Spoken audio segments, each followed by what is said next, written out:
হযরত আবু আমির চোখের পানি ছেড়ে দিয়া হাউমাউ করে কান্দে। তিনি বুঝে ফেললেন যে আমার বাড়িতে 2 দিন কাজ করাইছি, যেই যুবক ছেলেটারে দাফন কইরা আসলাম, যেই ছেলের আংটি আর রেহাল কোরআন নিয়া আমি বাদশার দরবারে জমা দিতে আসলাম, তাহলে সেইটাই কি বাদশার ছেলে কিনা? এইবার রাজ দরবারে ঢোকার পর হযরতে আবু আমির বাদশার অপেক্ষায় আছে। খলিফা হারুনুর রশিদ যখন আবু আমিরের সামনে আইসা পড়ছে, এইবার আবু আমির ডাক দিয়া বলে, বাদশাহ গো, আমি আপনার কাছে কিছু আমানত জমা দিতে আসছি। বলে কি আমানত? বলে এই যে একটা আংটি, এই যে রেহাল, আর এই যে একটা কোরআন, আপনার কাছে আমি আমানত দিতে আসছি। বাদশাহ হারুনুর রশিদ ডাক দিয়া বলে, ও হে আল্লাহর বান্দা, তুমি যে আংটি লয়ে আসছো, কোরআন শরীফ আর রেহালটা নিয়ে আসছো, এই আংটির মালিক, এই কোরআন যিনি পড়ছে, এই রেহাল যিনি ব্যবহার করছে, সেই ছেলে গেছে কোথায়? আল্লাহু আকবার। হযরত আবু আমির চোখের পানি ছেড়ে ছেড়ে কান্দে আর ডাক দিয়ে বলে, হুজুর, ওই ছেলেটা যে আপনার ছেলেই ছিল আমি তো জানতাম না। আমাদের মহল্লার মসজিদে যাইয়া ওই মহল্লার মসজিদের বারান্দায় বসে বসে কোরআন তেলাওয়াত করত। আমার একজন রাজমিস্ত্রির প্রয়োজন ছিল, আমি তারে জিজ্ঞেস করলাম সে কাজ করবে কিনা। সে অকপটে রাজি হইয়া আমার বাড়িতে 2 দিন সে রাজমিস্ত্রির কাজ করেছে। 1 দিরহামের বেশি সে পারিশ্রমিকও নেয় নাই। সব সময় কোরআন তেলাওয়াতে আল্লাহ বিল্লাহ কইরা জিকির আজগার কইরা কাটাইতো, আর কখনোই নামাজ কালাম ছাড়তো না। হঠাৎ করে অসুস্থ হইয়া এইভাবে দুনিয়া থেকে বিদায় হয়ে গেছে। আর এই আমানতগুলো আপনার বাড়িতে আমাকে পৌঁছায় দিতে বলছে, তাই নিয়ে আসছি। আহারে বাদশাহ এবং বাদশার স্ত্রী জুবাইদা হাউমাউ করে কান্না করতে লাগলো। হযরতে আবু আমিরকে ডাক দিয়ে বলে, ভাই, আমার ছেলেটাকে যেখানে দাফন করেছো সেখানে আমাদেরকে নিয়ে চলো। তাদেরকে নিয়ে যাওয়া হলো। কবরের পাশে দাঁড়ায়া বাদশাহ হারুনুর রশিদ ছেলের কবরের পাশে দাঁড়ায়া হাউমাউ করে কান্দে আর ছেলেকে উদ্দেশ্য করে বলে, ও হে সন্তান, তুমি দুনিয়ার বাদশাহীর চিন্তা না কইরা আখিরাতের বাদশাহীর চিন্তা কইরা আল্লাহকে রাজি খুশি কইরা অবশ্যই কবরে চলে গেলা। আল্লাহর কাছে দোয়া করে, ওগো আল্লাহ, ওগো মালিক, আপনাকে সন্তুষ্ট করার লক্ষ্যে আমার 16 বছরের ছেলে এইভাবে দুনিয়া বিমুখ হইয়া এইভাবে দুনিয়া থেকে চলে গেল। আল্লাহ গো, আমার ছেলের জন্য দোয়া করি, আমার ছেলের জিন্দিগানির আমলগুলা কবুল কইরা আমার 16 বছরের যে যুবক দুনিয়া থেকে চলে গেল, ছেলেটার কবরকে আপনি জান্নাতের টুকরা বানায়া দেন। সূরাটির নাম হলো সূরাতুল মুলক।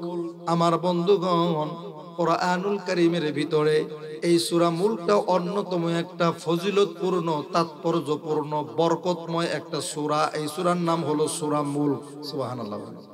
আরো জোরে বলেন না সুবহানাল্লাহ। এই সূরা মুলকের বহুত ফজিলত রয়েছে।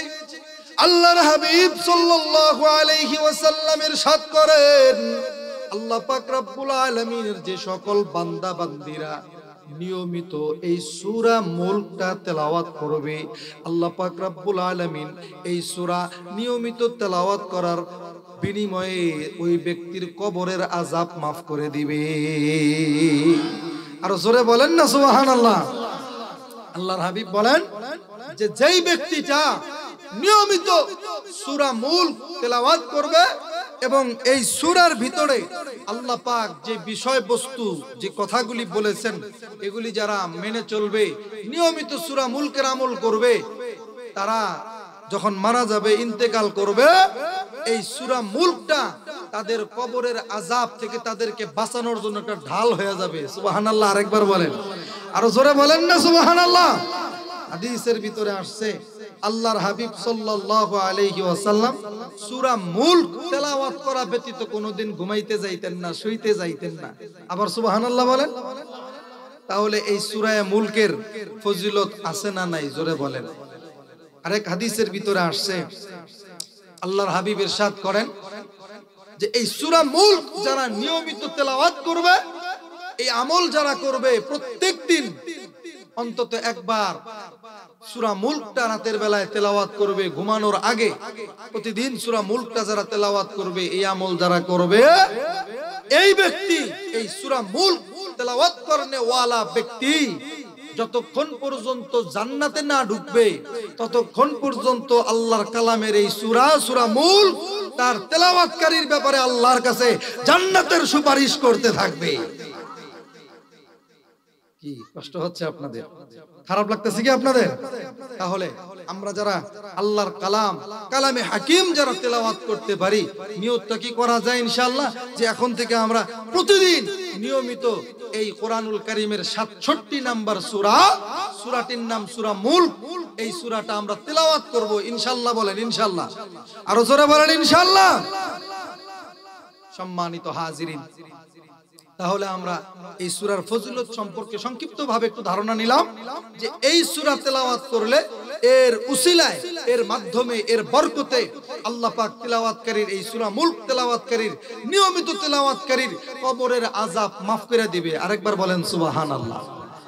দ্বিতীয় ফজিলত শুনলাম যে এই সূরা আল্লাহর যেই বান্দা বান্দি নিয়মিত তেলাওয়াত করতে পারবে, যতক্ষণ পর্যন্ত এই সূরা মুলক তেলাওয়াত করনে ওয়ালা বান্দা, তেলাওয়াত করনে ওয়ালি বান্দি যতক্ষণ পর্যন্ত জান্নাতে না ঢুকবে, ততক্ষণ পর্যন্ত আল্লাহ পাকের কালামের এই ৬৭ নাম্বার সূরা মুলক ওই তেলাওয়াতকারীর ব্যাপারে সুপারিশ করতে থাকবে, সুপারিশ করে জান্নাতে ঢুকায় দিবে। আরেকবার বলেন সুবহানাল্লাহ।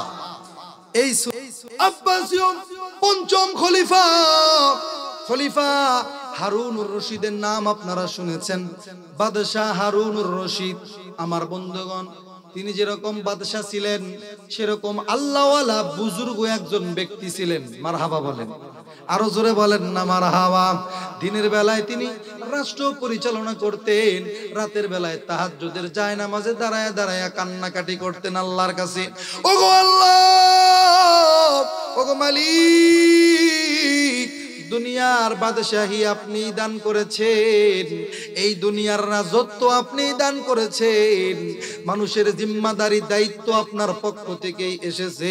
আমি যদি ঠিকমতো মানুষের হক আদায় না করতে পারি, জিম্মাদারিটা সঠিকভাবে পালন না করতে পারি, আপনার কাছে আমাকে জবাব দিতে হবে।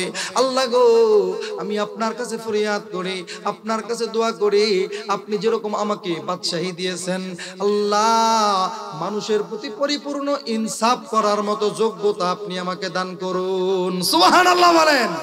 তিনি ছিলেন একজন ন্যায়পরায়ণ শাসক, ন্যায়পরায়ণ বাদশা। আমার বন্ধুগণ, আমার বাবাজিরা, হাদিসের ভিতরে আল্লাহর হাবিব বলেন, আরশের নিচে যেদিন আল্লাহ পাকের রহমত এবং বরকতের আরশের ছায়া ছাড়া অন্য কোনো ছায়া থাকবে না, সূর্য মাথার আধা উপরে চলে আসবে, মানুষের মগজ টকবক করে গলে গলে টপ টপ করে পড়তে থাকবে, ওই দিন আল্লাহ পাকের ওই আরশের নিচে 7 শ্রেণীর ব্যক্তিকে আল্লাহ পাক ছায়া দিবেন। সুবহানাল্লাহ বলেন, আরো জোরে কন্যা সুবহানাল্লাহ। 1 নম্বর ইমামুন আদিলুন, ন্যায়পরায়ণ শাসক, ন্যায়পরায়ণ বাদশা। সুবহানাল্লাহ বলেন।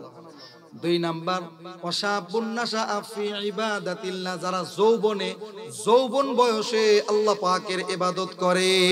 সুবহানাল্লাহ বলেন। আমার বন্ধুগণ, ওই হারুনুর রশিদের 16 বছরের একটা ছেলের ঘটনা শুনলে আপনারাও অবাক হয়ে যাবেন। আমার বন্ধুগণ, আজকে আমরা দুনিয়া পায়া আখিরাত থেকে আমরা বিমুখ হয়ে আছি, আখিরাতের কোনো চিন্তা ভাবনা নাই, কবরের আযাবের ভয় আমাদের ভিতরে নাই, জাহান্নামের আগুনের ভয় নাই, আল্লাহ পাক রব্বুল আলামিনের ভয় আমাদের ভিতরে নাই। কথা বলেন, কথা ঠিক কিনা? বাদশা হারুনুর রশিদের ছেলে 16 বছর বয়স, দেখেন কি চমৎকার ঘটনা, হৃদয়টা গলে যাবে, দিলটা নরম করে দিবেন। দেখেন বড় চৌনা বাজারের নয়াবাড়ি নূরে মদিনা মাদ্রাসার মাহফিলে 2টা ফোঁটা চোখের পানি আজকে ফালায়া দিতে পারেন কিনা?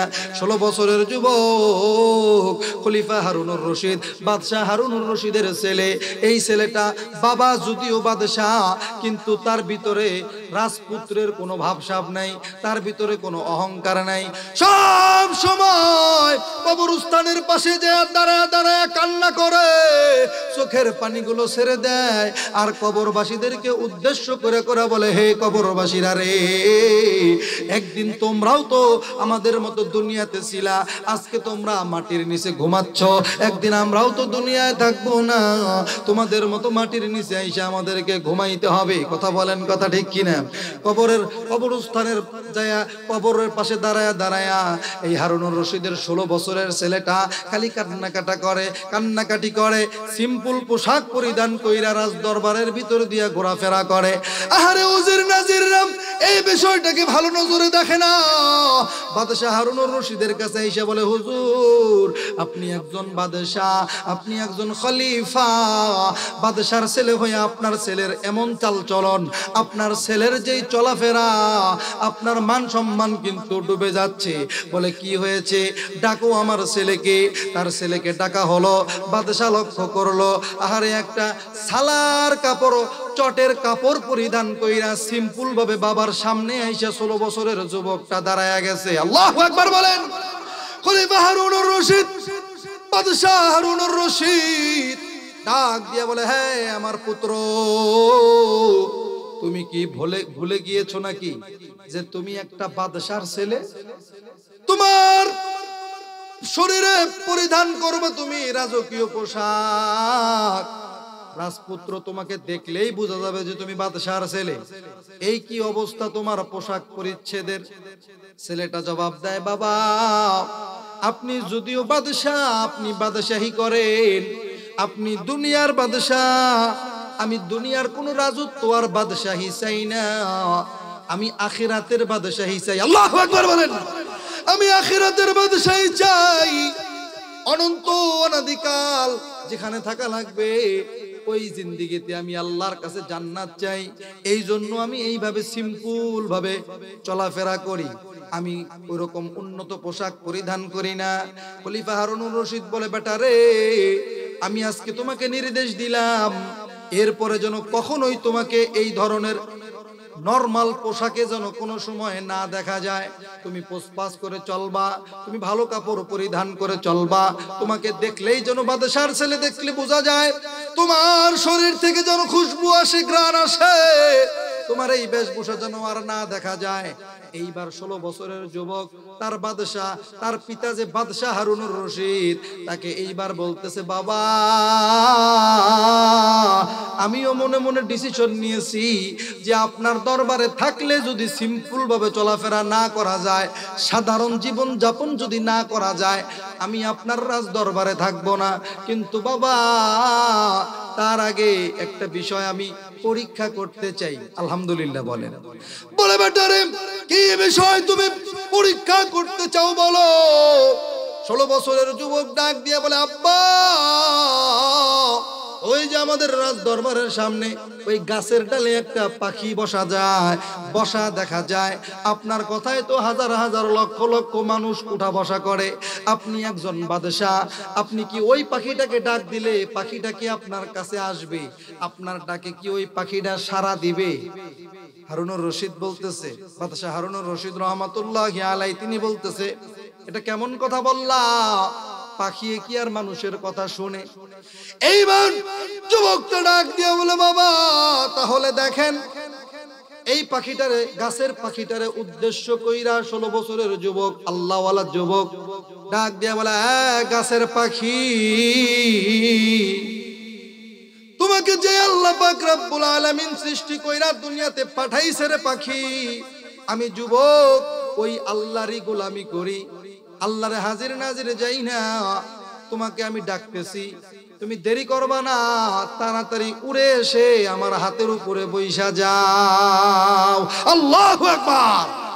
16 বছরের যুবক গাছের পাখিটাকে ডাকতে দেরি হলো, একটা উড়াল দিয়ে আল্লাহর হুকুমে ওই পাখিটা আইসা বাদশাহ হারুনুর রশিদের ছেলের হাতের উপরে বইসা গেল। সুবহানাল্লাহ বলেন। দেখেন, যারা খালি দুনিয়া দুনিয়া নিয়ে চিল্লায়, আল্লাহ পাক তাদেরকে কিঞ্চিত দেয়, আর যারা আখিরাত চায় আল্লাহর কাছে, আল্লাহ তাদেরকে আখিরাতও দেয়, দুনিয়াও দিয়া দেয়। সুবহানাল্লাহ বলেন না? আমার বন্ধুগণ, আমার বাবারা, উজির নাজিররা বলা বলি করতে লাগলো যে হুজুর আপনার ছেলে তো বহুত বড় একটা জাদুকর হয়ে গেছে দেখা যায়। আচ্ছা আপনারা বলেন তো পাখিটারে কি জাদু করে আনছে? আরো জোরে বলেন, জাদু করে এনেছে? জাদু করে আনে নাই, আল্লাহর হুকুমে পাখিটা চলে আসছে। আমার বন্ধুগণ, আমার বাবাজিরা, পর্দার অন্তরালে মা বোনেরা, গভীর মনোযোগ দিতে হবে। এইবার যখন বাবা বিভিন্ন কিছু বলতে লাগলো, খলিফা হারুনুর রশিদের স্ত্রীর নাম হলো জুবাইদা। জুবাইদা, মারহাবা বলেন। যুবকটার মা ওই মুহূর্তে ওখানে হাজির হয়ে গেছে।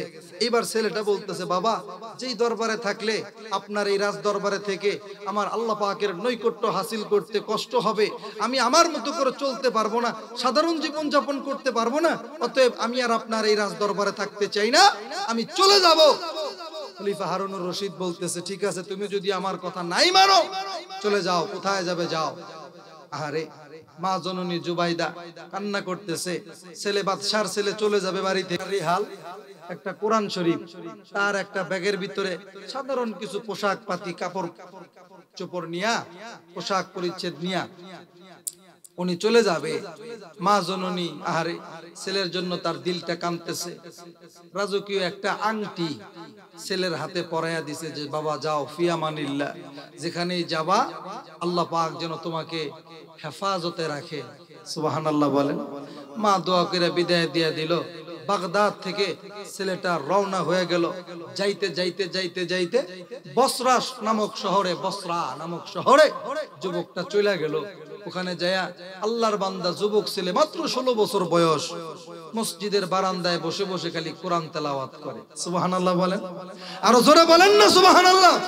আমার বন্ধুগণ, খলিফা হারুনুর রশিদের এই 16 বছরের ছেলে মসজিদের বারান্দায় বইসা বইসা খালি কোরআন তেলাওয়াত করে, 5 ওয়াক্ত নামাজ পড়ে।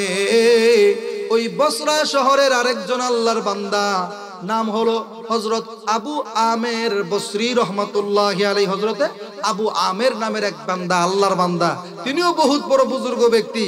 তিনি ঘুরতেছে, তার বাড়ির একটা দেওয়াল মেরামত করা লাগবে। দেওয়াল, আমাদের বাড়ির দেওয়াল ভেঙে গেলে আমরা মিস্ত্রি দিয়া, রাজমিস্ত্রিকে দিয়ে ওটা মেরামত করাই। কি বলেন, কথা ঠিক কিনা?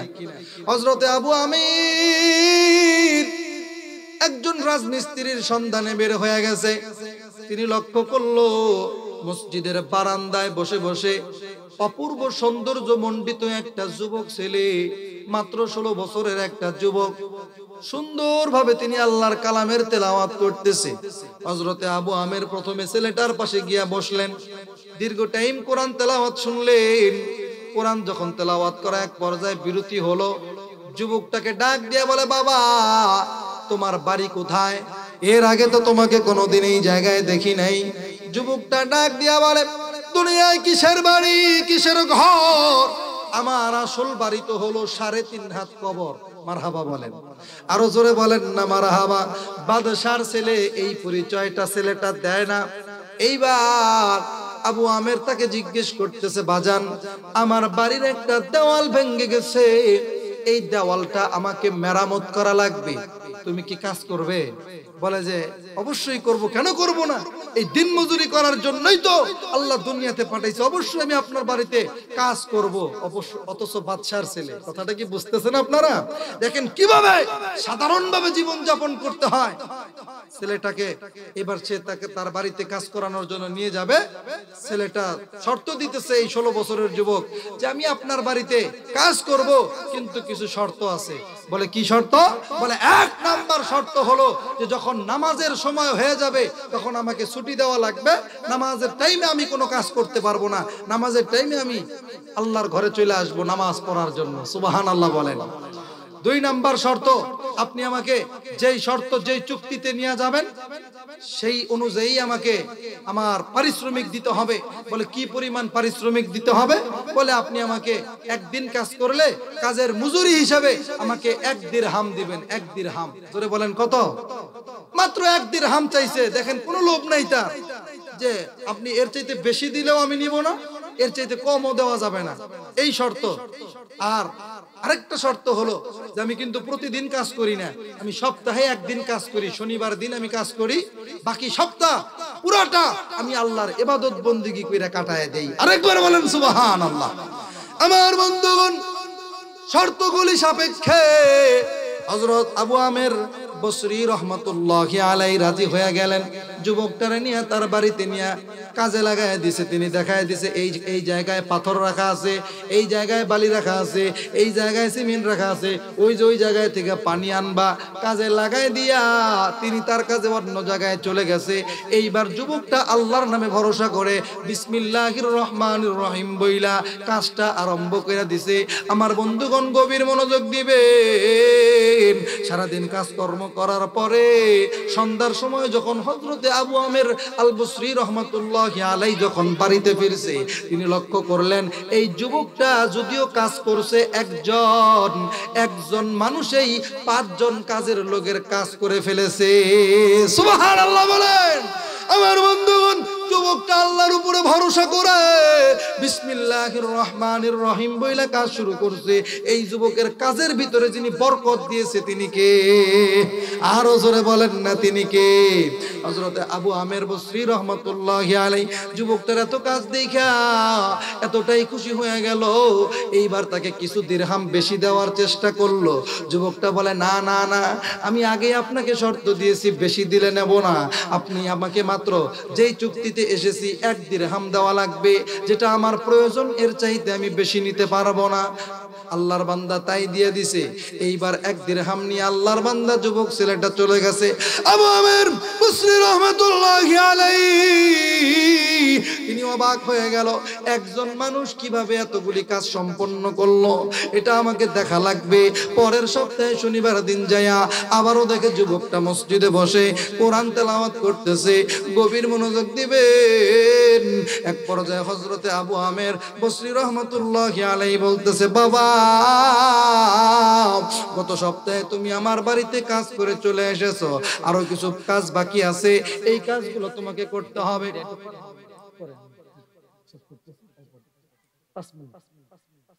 কষ্ট হচ্ছে আপনাদের? আমার বন্ধুগণ সম্মানিত অতিথি মহোদয় এসেছে, তারা তো কথা বলবে, একটু সৌজন্যতা তাদের আছেই, কথা বলেন ঠিক না? তবে আলোচনার একটা পয়েন্টের ভিতরে আছি। এখন যদি এখানেই যদি আমি স্টপ করি তাহলে আলোচনা আপনারাও ভুলে যাবেন, আমারও আলোচনার একটা লাইন হারায় যাবে। কি বলেন, কথা ঠিক না? এই জন্য ওনারা একটু চা নাস্তা করে 5-10 মিনিট পরে আসুক, আমি আমার আলোচনাটাও সামনের দিকে একটু ফিনিশিং এর দিকে নিয়ে যাই। কি বলেন, কষ্ট হচ্ছে কি আপনাদের?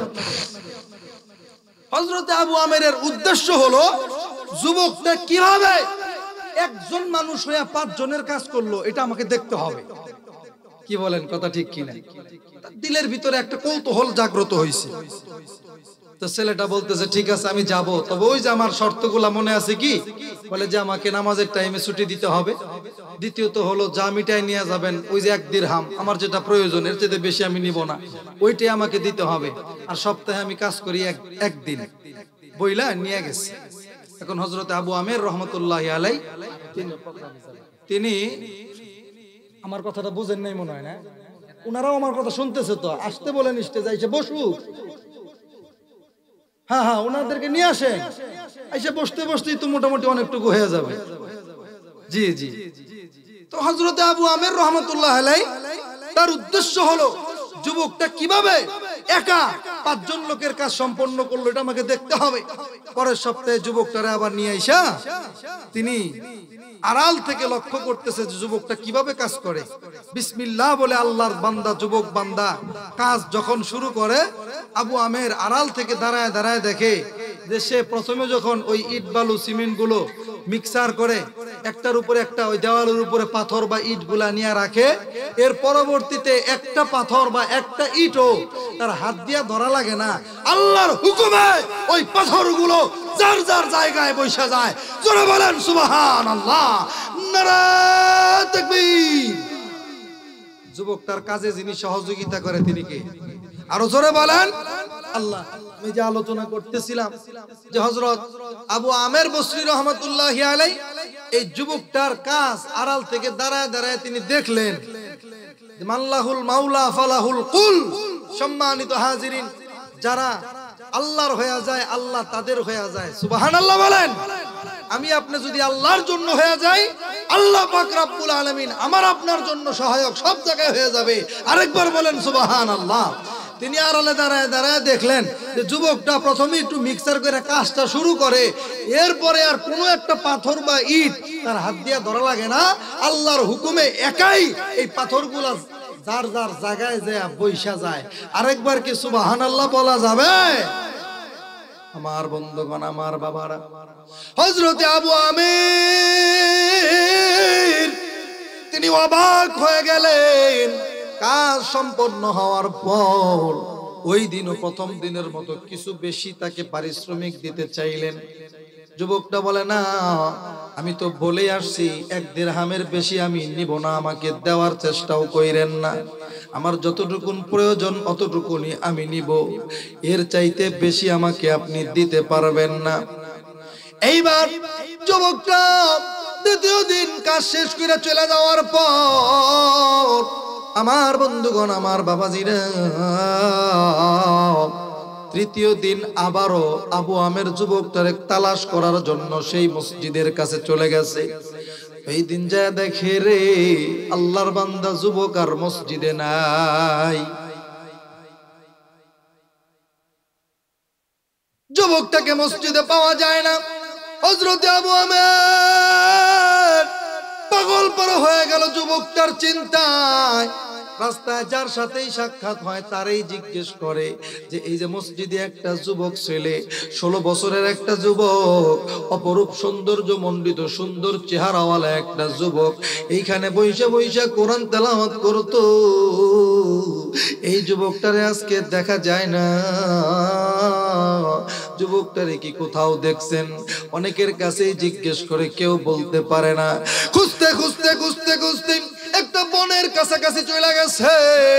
আল্লাহর এক বান্দার কাছে জিজ্ঞেস করতেছে, ভাই রে, ওই যে আমাদের ওই মহল্লার মসজিদের বারান্দায় গত 2 সপ্তাহ যাবত আল্লাহর একজন যুবক বান্দা, অপরূপ সৌন্দর্য মণ্ডিত সুন্দর চেহারাওয়ালা, সুন্দর কণ্ঠে আল্লাহর কালাম তেলাওয়াত করতো বৈশা বৈশা, তারে কি কোথাও দেখছেন? এইবার এই ব্যক্তি বলতেছে, ভাই রে, যুবকটা তো গত 3-4 দিন যাবত অসুস্থ হইয়া পড়ে আছে। আবু আমের ডাক দিয়ে বলে, বলো কি যুবকটা এখন কোথায় আছে? লোকটা বলে, আমি এই দিক থেকে আসলাম, এই বনের মাঝখানে দেখে আসলাম, মাথার নিচে একটা ইটের টুকরা দিয়া তার লোটাটা এক পাশে ফালায়া রাইখা মাথার নিচে ইট বিছায়া যুবকটা শুয়ে শুয়ে খালি কাতরাইতেছে অসুস্থতার কারণে।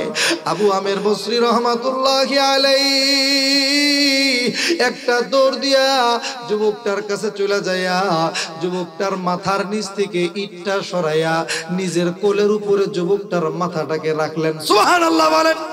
এইবার যুবকটার মাথায় হাত দিয়া হযরতে আবু আমের দেখতেছে আল্লাহর বান্দা যুবক ছেলের মাথাটা আগুনের মতো গরম হয়ে আছে।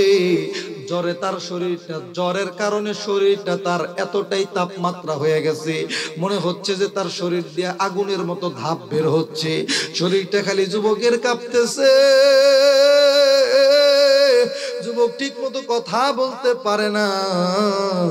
হযরতে আবু আমের ডাক দিয়ে বলে, বাজান, তুমি অসুস্থ হয়েছো আমি কিছুই জানতাম না, আজকে তোমার খোঁজ খবর নিতে আইসা হঠাৎ করে জানতে পারলাম কি হয়েছে তোমার। যুবকটা ঠিক মতো কথা বলতে পারে না, হালকা করে যাই কিছু বলছে ইশারা দিয়া বুঝায় আমার ভালো লাগে না। সম্মানিত হাজিরিন, আমার সখীপুর থানার বাপ ভাইরা, বড় চৌনা এলাকার বাপ ভাইরা, পর্দার অন্তরালের মা বোনেরা, দেখেন কিভাবে একজন বাদশার ছেলে হওয়ার পরেও সাধারণ জীবন যাপন কইরা দুনিয়া থেকে কিভাবে চইলা যায়। আমার বন্ধুরা, হযরতে আবু আমির বলে, বাজান, তোমার জন্য আমি চিকিৎসার ব্যবস্থা করি, চলো তোমাকে হসপিটালে নিয়ে যাব। আল্লাহর বান্দা যুবক ডাক দিয়ে বলে, না না না, আমাকে হসপিটালে নেওয়া লাগবে না, আমার শারীরিক অবস্থা খুব একটা ভালো না, হয়তো অল্প কিছুক্ষণের মধ্যে আমি রফিকে আলার ডাকে সাড়া দিয়া এই দুনিয়ার সফর আমাকে শেষ করা লাগবে। কথাবার্তা বলতে বলতে এক পর্যায়ে যুবকটা বলে, তবে আমি আপনার এক কিছু ওসিয়ত করতে চাই, আর কিছু আমানত আমি আপনার কাছে জমা রাখতে চাই। বলে, ওসিয়তটা হইল, আমি ইন্তেকাল করলে আমার জন্য নতুন কোন জামা কাফনের কাপড় কাপড় বাজার থেকে আপনি ক্রয় করবেন না। ওই যে আমার লোটা দেখা যায়, আমার ওই লোটার ভিতরে সাধারণ একটা পুরাতন কাপড় আছে, ওই কাপড় দিয়েই আপনি আমারে কাফনের কাপড় পরাইয়া দাফন কইরা দিবেন। সুবহানাল্লাহ বলেন আমার বন্ধুগণ। এরপরে এই যুবক ছেলেটা ওই যে তার মায়ের দেওয়া যে আমানত, তার মায়ের দেওয়া যে একটা আংটি, ভুলে গেছেন না, মনে আছে? ওই আংটিটা খুইলা হযরতে আবু আমেরের হাতে দিয়া বলতেছে, এতদিন আমি আপনার কাছে কোনো পরিচয় বলি নাই, এই জিনিসটা, এই আংটিটা আর এই যে আমার রেহাল আর কোরআন শরীফটা, এই রেহাল আর কোরআন শরীফ এবং এই আংটিটা নিয়া আপনি কি বাগদাদের বাদশাহ খলিফা হারুনুর রশিদকে চিনেন? হযরতে আবু আমের বলতেছে, হ্যাঁ অবশ্যই চিনি। বলে আপনি খলিফা বাদশাহ হারুনুর রশিদের বাড়িতে যায়া এই আংটি আর এই কোরআন শরীফ রেহালটা জমা দিয়া দিবেন, আর আমাকে কবরস্থ করার জন্য যিনি কবর খনন করবে, আমার এই লোটাটা আপনি তাকে হাদিয়া দিয়া দিবেন। আল্লাহু আকবার বলেন। এই কথাটা বলতে না বলতে আল্লাহর হুকুম হয়ে গেল, যুবকটার হায়াত শেষ হয়ে গেল। আল্লাহর হুকুমে যুবকটা কালেমা পড়তে পড়তে, কালেমা পড়তে পড়তে দুনিয়ার সফর শেষ করলো, মানে শেষ নিঃশ্বাসটা যুবকটা ত্যাগ করলো। হযরতে আবু আমির এই যুবকটার আমল দেখাম, তার নম্রতা, ভদ্রতা, তার আচার-আচরণে মুগ্ধ। তিনি ওযর দ্বারায় কান্নাকাটি করলেন। এরপরে তার দাফন কাফনের ব্যবস্থা করলেন। যুবকটার ওসিয়ত অনুযায়ী পুরাতন কাপড় দিয়েই তারে কাফন পরায়া তারে দাফন কইরা দিলেন। যিনি কবর খনন করেছে লোটাটা তারে হাদিয়া দিয়া এইবার যুবকের আংটি এবং রেহাল কোরআন নিয়া বাগদাদের দিকে বাদশাহ হারুনুর রশিদের দরবারের দিকে হযরতে আবু আমির রওনা হইয়া গেলেন। আল্লাহু আকবার বলেন। লম্বা ঘটনা লম্বা করার সুযোগ নাই। রাজ দরবারের কাছাকাছি যাওয়ার পরে এক ব্যক্তিকে জিজ্ঞেস করলো যে আমি খলিফা হারুনুর রশিদের সাথে, বাদশাহ হারুনুর রশিদের সাথে সাক্ষাৎ করতে চাই, তিনি কি বাড়িতে আছে, তিনি কি তার রাজ দরবারে আছে? লোকটা বলে হ্যাঁ সে আছে, কিন্তু তার মনটা ভীষণ খারাপ। বলে কি হয়েছে? বলে তার 16 বছরের একটা যুবক ছেলে ছিল, গত 2-2.5 সপ্তাহ আগে বাবার সাথে রাগ করে বাবার কাছে বইলা বাড়ি থেকে চলে গেছিল, আজ পর্যন্ত ছেলেটার কোনো খবর নাই। বাদশার কাছে যাইবা, যা কিছুই বলবা একটু সাবধানে বলবা, বাদশার কিন্তু মন মেজাজ ভালো না। হযরতে আবু আমির চোখের পানি ছেড়ে দিয়া হাউমাউ করে কান্দে। তিনি বুঝে ফেললেন যে আমার বাড়িতে 2 দিন কাজ করাইছি, যেই যুবক ছেলেটারে দাফন কইরা আসলাম, যেই ছেলের আংটি আর রেহাল কোরআন নিয়া আমি বাদশার দরবারে জমা দিতে আসলাম, তাহলে সেইটাই কি বাদশার ছেলে কিনা? এইবার রাজ দরবারে ঢোকার পর হযরতে আবু আমির বাদশার অপেক্ষায় আছে। খলিফা হারুনুর রশিদ যখন আবু আমেরের সামনে আইসা পড়ছে, এইবার আবু আমের ডাক দিয়া বলে, বাদশাহ গো, আমি আপনার কাছে কিছু আমানত জমা দিতে আসছি। বলে কি আমানত? বলে এই যে একটা আংটি, এই যে রেহাল আর এই যে একটা কোরআন, আপনার কাছে আমি আমানত দিতে আসছি। বাদশাহ হারুনুর রশিদ ডাক দিয়া বলে, ও হে আল্লাহর বান্দা, তুমি যে আংটি লয়ে আসছো, কোরআন শরীফ আর রেহালটা নিয়ে আসছো, এই আংটির মালিক, এই কোরআন যিনি পড়ছে, এই রেহাল যিনি ব্যবহার করছে, সেই ছেলে গেছে কোথায়? আল্লাহু আকবার। হযরতে আবু আমির চোখের পানি ছেড়ে ছেড়ে কান্দে আর ডাক দিয়ে বলে, হুজুর, ওই ছেলেটা যে আপনার ছেলেই ছিল আমি তো জানতাম না। আমাদের মহল্লার মসজিদে যাইয়া ওই মহল্লার মসজিদের বারান্দায় বসে বসে কোরআন তেলাওয়াত করত।